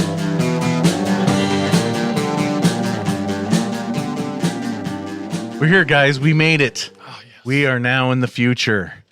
You better not learn too much about your future, or you could really throw off the timeline. So be careful where you tread. Now, however, I can't help myself. I've got to find out what you listeners have to say. So here's Jason with shout-outs. It's time for shout-outs! Shout-outs! Shout-outs! Shout-outs! Shout-outs! Hey, it's time for everybody's favorite segment, shout-outs. We asked today, what are your favorite horror movies that involve time traveling or time loops? So we didn't just get we got some scenes as well as full movies. So I should have said that better. But anyway, let's start over on Twitter today. We got Unsung Horrors. They're pretty awesome. Yeah. They're on the PFPN. They said True Crimes 2007. Don't Nope, know it. I'm going to read that again. Time Crimes. Come on, it's small print. I'm like, that makes more sense. Time Crimes. Still don't know it. 2007. No, still no? Yeah, I still don't know it. Well, Erica says, watch it. It's probably got like 7 views on Letterboxd. That's why she watched it. And a bunch of kid deaths. Then so nothing on Twitter. And then let's see, over on our Facebook page, we got our pal Nick Leadham. He says, I guess I got to go with Evil Dead 2. You love that ending so much. There you go. Yeah, that's definitely some time travel-y stuff there for sure. And Army of Darkness is just all one big time travel thing, right? Oh, yeah. Yep. So, okay, guys. Well, now we're going to go over to the Facebook group. I don't know how to address this. I've never seen so many comments before in my life. They don't feed the trolls. I know. I got to they hijacked the shit out of this post, and it was hilarious as hell. And I've had comments about it all day long, so I won't read all of it. Aww. Enough. No, Jesus Christ. I can't even. I spent half that break trying to expand all these to scroll down. I can't see. You can't even see the bottom of it. Anyway, let's start out with our ex-pal, Tim Lennerer. He says, Waxwork 2, Lost in Time. It's in the title. It's a silly version of the previous film. It's an anthology that goes black and white for its version of The Haunting. Which is a great scene with also Bruce Campbell. And the sword fight through various time periods with fully appropriate costume changes for both fighters. At the end is fucking boss. Honorable mentions to Triangle. Yep, I love that one. Time After Time, the Cyndi Lauper song. I'm just kidding. Nope. Says more of a romantic comedy than a horror flick, but David Warner plays Jack the Ripper in it. Army of Darkness, The Final Girls, time loop, not time travel. Yes, The Final Girls is awesome. One. That's a great movie. The Terminator. Yeah, one could argue that they're in a movie and not necessarily time traveling. Someone is arguing. Okay. I'm not saying me. I'm saying someone could. Okay. Star Trek First Contact. The Borg spread a zombie-like contagion in it. Happy Death Day, also a time loop movie. And 12 Monkeys, a time travel movie with 30-year time loop in it. Those funky monkeys. Oh, my God. And so the next comment is Brian Clark. He says, Waxwork 2, Lost in Time. It's a silly version of the previous film. It's an anthology that goes black and white for its. So basically, these jerks they're stuck in a time loop. Let's move on. Brian Clark leaves a real comment this time. He says, Benson and Moorhead's The Endless. Man, I love this movie. He says, a brilliant follow-up to the first film, Resolution. It ties their stories together flawlessly in some of the most effective cosmic horror ever put on film. I agree. That movie's great. Tim Lennerer says, Benson and Moorhead's The Endless. A brilliant follow-up to their last film, Resolution. It ties the stories together flawlessly in some of the most effective cosmic horror ever put on film. Aren't they hilarious? Mike Reeb says, Mike Reeb, the Reebster. We got to see Reeb last. Okay. Yeah. Triangle is friggin' awesome. Yeah, it is. Final Girls is amazing. Yeah, it is. Terminator is the king. And Time Rider, just because I loved it as a kid. Hey, look, we got Tim Lennerer says Triangle is friggin' awesome. Final Girls is moving on. Brian Clark says Triangle is friggin' awesome. Moving on. Abe, the Abester, Abe Kirshner, the Kirsch. He says, I have to mention Memento. More horror adjacent, but the way they deal with time in that movie is pure genius. Yeah. I love that movie. It's the only Christopher Nolan movie I think that's left that I still like. Yeah. You know who else loves it? Brian Clark and Tim Lennerer. They have to mention Memento. It's more horror adjacent. But, okay, moving on. Brett Royer says, Attacker Brett, my friends. Attacker Brett says, Attacker Brett. Spice World is a better movie overall than all Godzilla movies. Whoa. It was. Oh, and then I know what he's doing. In parentheses. I know what he's doing. I just want to see if anyone is willing to copy and paste that. Brian Clark says, Spice World is a better movie overall than Godzilla movies. I just want to see if anyone's willing to copy and paste that. Tim Lennerer says, Spice World is a better movie overall than Godzilla movies. I just want to see if anyone else is willing to copy and paste that. Brett Royer says, I wonder if Brian Clark's soul died a little bit as he posted that. Brian Clark says, I wonder if Brian Clark's soul died a little as he posted that. Tim Lennerer says, I wonder if Brian Clark's soul died. Andrew Wassam is great. Andy just can't not chime in. It's so good. He says, the Brian Clark time loop is my favorite Facebook feed. Brian Clark says, the Brian Clark time loop is my favorite Facebook. It's just, God, I'm not even halfway through. Tim Lennerer says the Brian Clark time loop is the. And so Andy's like, okay, I rest my case. And then Attack of the Killer podcast says, I rest my case. And then Brian Clark says, I rest my case. And then Tim Lennerer says, I rest my case. Brian Gotzel, Attacker Brian, the Godzilla himself.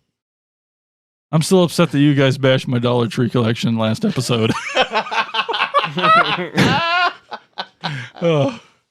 You know who else is mad about it? Brian Clark. I'm still upset that you guys bashed my Dollar Tree collection last episode. And so is Tim. Tim's mad.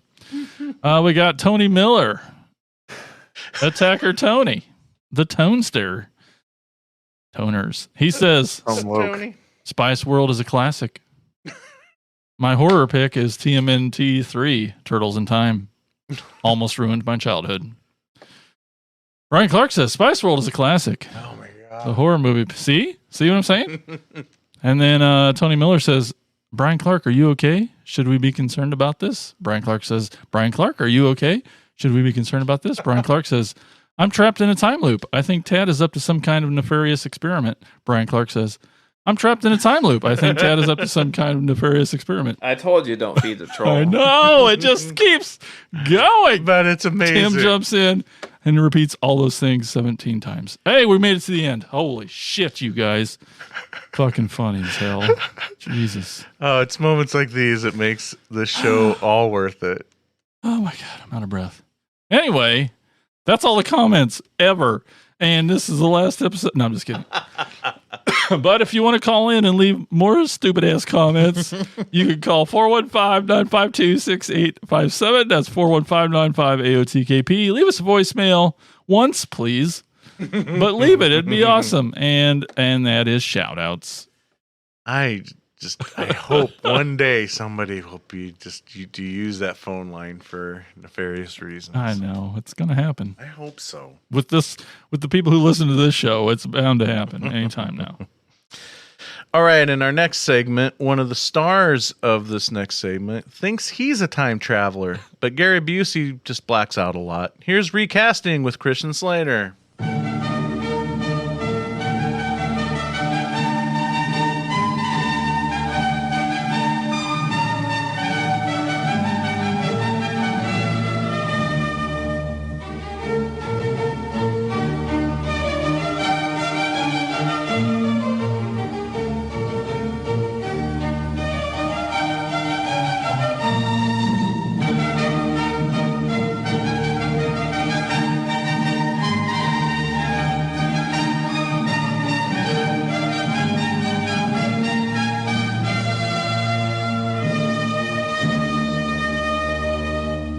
Greetings and salutations, and welcome to another episode of Recasting with Christian Slater, where exquisite taste and class are about as common as a Rick Moranis sex tape.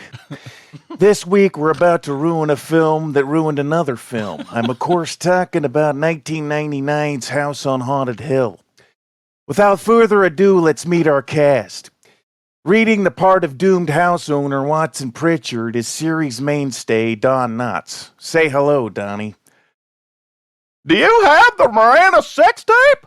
I'd like to read for that. There is no sex tape, Donnie. It was just the intro. Who the hell would want to see that anyway? I sure as hell would. God damn it, Busey. Wait till I introduce you. Going off script and out of his fucking mind, reading for the part of Sarah is Gary Busey. Gary, make it brief. If Donnie and I are reading for the Miranda sex tape, I want to be the big singing plant. In many of my travels, I've had many tete-a-tetes with plants. Jesus, that's a big fucking surprise. Who let you out of your cage today, anyway? Reading for the part of former baseball player Eddie Baker, and I don't know how the hell we got him, is Billy Bob Thornton. Welcome to the show, Billy. Welcome my ass. You better get a goddamn move on, Slater, and do it now. I'm here as a favor to you, and I'm in a goddamn hurry. Christ, I thought Knots was hostile. Reading for the part of Stephen Price, and at least 50 feet away from Busey is the Prince of fucking Darkness, Ozzy Osbourne. Say hello and don't hit the panic button yet. Just, okay, Oz? Jackie boy, thank you for having me on again. I gotta tell you though, looking at you from far away, you look like a really old Christian Slater. Ozzy, I'm buying you a fucking beer! It's a paycheck, Slater. Just move forward. We get paid? Shut up. Reading for the part of Dr. Blackburn is attorney his favorite son, the Dark Lord Skeletor. Yes, you cockknockers! I get to play a doctor! That means I get to decide who lives or dies! Essentially, I'm a god! You know he's one of the earliest ones to die in the movie, right? Ha ha! Burn! Son of a bitch! I'll play doctor if you want me to, Skelly. What the hell kind of goddamn circle jerk is this? Jesus Christ, it's like I'm babysitting my sister's kids. I say that to myself every week. Reading for the part of the titty strutty celebrity, Melissa is another celebrity with a great rack, Bullwinkle the Moose. Why, thank you, Christian. And if I may, I'd like to throw my hat into the mix if you ever read for that sex tape. There is no fucking sex tape. You know what? Fuck it. Page 6. Interior, main salon, just after. Just off the foyer, the furniture, though dust-caked and rotting, is antique deco and sumptuous. Liquor and lavish buffet have been set out on a sideboard that looks like one of the Dolly's limp pocket watches. As Price enters the room grimly, he's descended upon by an angry Pritchard. Mr. Price, I think I've done a great job of getting all your guests here, and I think I deserve my money. Now! Price produces an envelope from his jacket and taps it. Right here, Mr. Pritchard, I've got 5 other bona fide bank drafts for $1 million each. Made out to cash. Now that's what I'm goddamn talking about. When do we get this money, sir? The second the sun hits tomorrow morning, assuming you've stayed the entire night. You're still alive, of course. If there are any other questions. What are you talking about?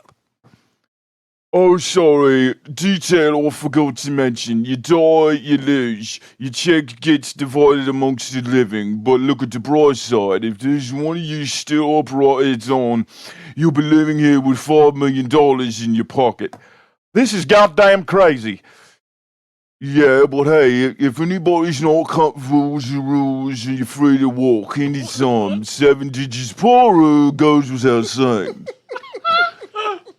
Pritchard shoots his hand in the air and waves it around. I'm ready! I'll walk! Now! Alright, Pritchard, just let me sign the damn thing. Price sits at a rusted octagonal wire and steel desk, knifes open his envelope and produces a pen. Oh, just for a record, what are the rest of your names? Donald W. Blackburn, M.D. That's it? One fucking line? Afraid so.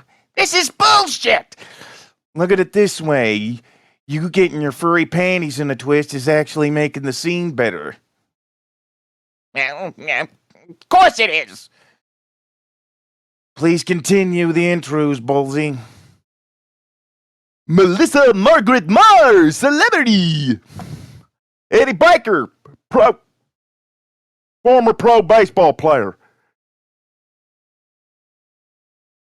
All eyes have turned to Sarah, who's just standing there nervously. And you, long lady? She blurts out the line as one word. Jennifer Jensen, Executive VP, Latham International Pictures. Very good. Well, I can say with complete honesty, I've never heard of any of you. Then what in the hell are we doing here? How did we make your guest list, Price? Throw darts at a phone book? I'm sure the unexplainable will probably explain itself before too long. Fed up, Pritchard stomps across the room and confronts Price, jabbing a finger in his chest. Jesus Christ, that's it. Sorry to interrupt here. God damn it! You give me my goddamn check right now! Because I want it! Do you give it? Now! I'm serious! Sorry, Pritchard, here you go.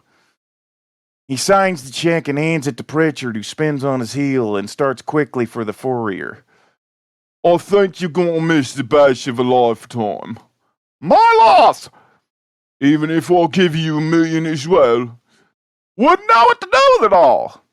And then, suddenly, we hear the distant sound of heavy machines at work. Pritchard freezes for a moment. I think I gotta go now. Interior gear room, heavy gears somewhere in the house, crunching as they begin to turn. Interesting. Interior grand foyer, where Pritchard is sprinting like a madman to the exit. An iron door closes over before he can reach it. Fuck! Interior main salon, the noise inside the room, inside the entire house is deafening. Iron plates are covering the windows. The windows. Pritchard makes a long run across the huge room towards the main salon. Interior main salon. Bam! The windows being sealed off by heavy iron plates slamming into place. That's inter-fucking-tainment! Interior main salon later. Eddie shoves upward an iron plate covering the window. This goddamn thing ain't moving, man. Blackburn turns and addresses Price. Is this your idea of a joke? In the distance, glass shatters. Blackburn and Price turn their heads towards the sound. Interior hallway night. Pritchard kicks away the glass of an iron-colored window. Interior main salon night. Pritchard's not laughing. Interior hallway night. Pritchard continues to struggle with the window, shoving away glass. He slices his hand. Open! Open, you stupid asshole bitch! This concludes our traditional episode of Recasting with Christian Slater. However, stay tuned as we have dug into the archives and found an old audio tape of James Mason's audition for the sheriff of Malibu County in The Big Lebowski. In closing, God knows what we wouldn't do for money. For example, I do this show. Then again, there's not a lot that Busey wouldn't do for free. And I'm pretty sure his checklist is longer than a line at the DMV. Point is, the prize needs to be more than the price you're willing to pay, even though it is even then it's not enough. Think it over. As promised, here's James Mason's edition.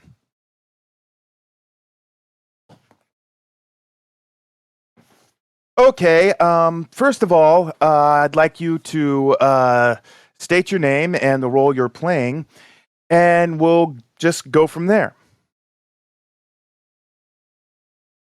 I'm James Mason, and I will be reading for the sheriff of Malibu County. Jeff Bridges, I'll be reading for the dude. Whenever you're ready, gentlemen. Chief's office. The dude is hurled against and bounces off the chief's desk. He comes to rest more or less seated in a facing chair. His wallet is tossed onto the desk. The chief leans forward, takes the wallet, and sorts through it with the weary disdain of a cop who has seen it all and not cared for any of it.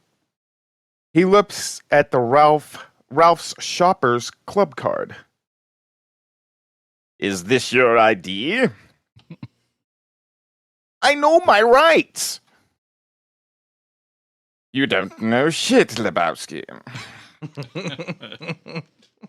I want a fucking lawyer, man. I want Bill Kunstler.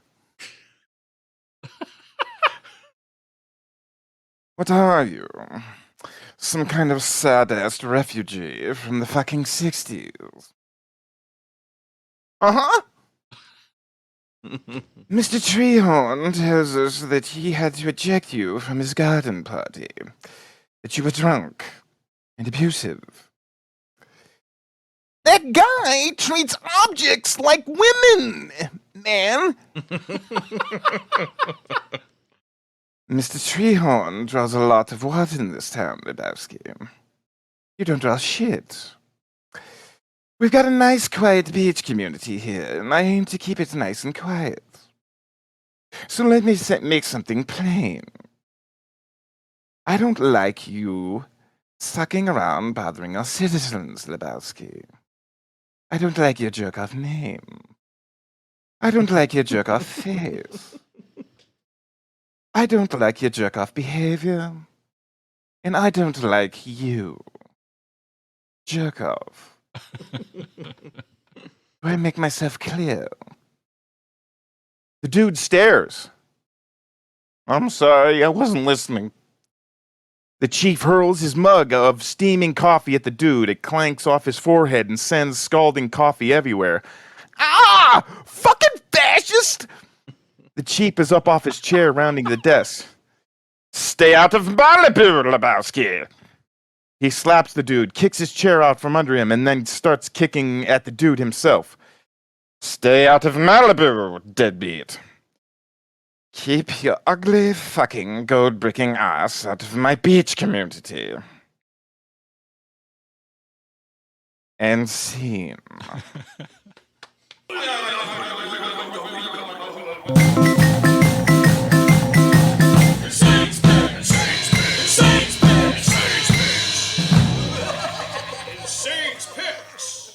With our upcoming event here in Ottumwa, Iowa called Halloween-a-Palooza, I will be inducting some of our upcoming celebrities into Insane's Picks Hall of Fame. This episode, I am inducting the star of such Insane's Picks classics as Sorority Babes in the Slimeball Bolorama, Nightmare Sisters, and Slave Girls from Beyond Infinity. That's right, the great 80s scream queen, Brink Stevens. Charlene Elizabeth Brinkman, who would later go into show business to be known as Brink Stevens, was born in San Diego, California. She did not plan to have a career in showbiz. After high school, she attended the San Diego State University and got a double major in biology and psychology. Brink received her master's degree in marine biology from Scripps Institute of Oceanography in La Jolla, California in 1977. As a teenager, she was a Star Trek fan and frequently attended different sci-fi conventions. In 1974, Stevens attended San Diego Comic-Con and won first place in the first ever Masquerade Ball. After that, she would remain involved in the running of the Masquerade Ball at Comic-Cons years afterwards. With her then-husband, comic illustrator Dave Stevens, who she met in college, she moved to Los Angeles in 1980 and served as a model for the character of Betty in Stevens' comic series The Rocketeer. After the couple divorced in 1981, Brink was unable to find employment in the field of biology and began working as a film extra for money. Photographer Dan Goldman saw a photograph of her in costume and hired her for a non-speaking role in his student film Zayak is King in 1980. While leaving a model agency one day, Stevens stopped by an office door to look at film posters on the wall. The office belonged to Jacob Besler. Jacob told her to enter and asked for her portfolio. On the basis of that, he cast her as an uncredited, non-speaking role in the film All the Marbles in 1981. Stevens' first major speaking role was as Linda Dawn Grant in the slasher classic Slumber Party Massacre in 1982. Stevens has appeared primarily in genre films like horror, sci-fi, and fantasy. She appeared in such other classics as Body Double, Transylvania Twist, Haunting Fear, Bad Girls from Mars, Teenage Exorcist, and Jacko, just to name a select few. In addition to acting, Stevens has co-written a number of screenplays, co-produced 2 documentaries, and served as on-set decorator. Still going strong to this day with 224 acting credits, appearing in an average of 2 to 4 films a year. Brinke Stevens is a down-to-earth actress who knows exactly who she is and is able to form her career her own way. I can't wait to finally meet Brinke Stevens after all these years at Halloween-a-Palooza. You should all come to October 8th and 9th. Here in Ottumwa, Iowa. After all these years of watching her movies, I'm a huge fan. I can't wait to meet her. And so for this episode, I induct the amazing Brinke Stevens into Insane's Picks Hall of Fame. Oh, yeah. So excited. So excited. Yeah, so excited. Just can't hide it. About to lose control. Okay. So I think we've reached the end of time. We have nowhere else to go with our time machine. So with that said, it's a wrap. Thanks everybody for listening. Really appreciate it. Special thanks to the attackers for helping to support the show. Such cool people. Thanks to all of our great time travelers throughout history. You know, Doctor Who, Bill and Ted, Doc and Marty. So thanks for listening. We'll talk to you on the next episode of Attack of the Killer Podcast. Oh no, could this be the end of? Attack of the Killer Podcast.